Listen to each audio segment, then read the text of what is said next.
Alice Leonard, and I have been craft bartending for about 4 to 5 years now, and I currently work at the Tipsy Alchemist on Rainey Street in Austin, Texas. And today I'm going to be showing you how to make a Carajillo, which is a traditional Mexican cocktail using a Spanish liqueur.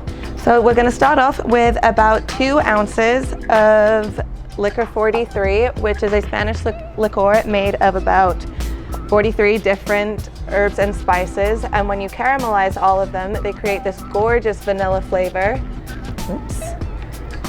And you use that to sweeten espresso, coffee, and use Bailey's, rum chata, Godiva, any sort of liqueur that you want to sweeten it, but today we are simply going to be using cinnamon.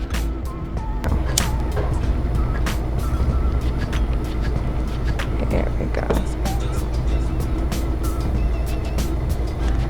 Add a dash of cinnamon. Careful to keep it away from you because it is going to cause some pyrotechnics. And then we're going to pour this into our shaker tin while it's still lit. Be very, very careful because it's still going to be very, very hot. Try that out nicely. And you're going to want to use the same glass that you flame the Licor 43 in, so all of that sweetness that you've got stuck on the sides there stays and sweetens the coffee that we've got going on right here. Again, as much coffee as you need to get through your day. All right.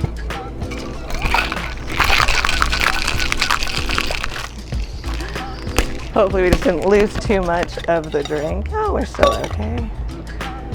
Pour this in here. You're going to want to pour a little bit first to make sure that you don't shock the glass and have the crack on you. And then pour the rest in. And you are going to want to make sure that you use a straw because you did just have that glass on fire and it's going to be very, very hot, and you don't want to end up with 2 big blisters on either side of your lips. And that is how we make a Carajillo.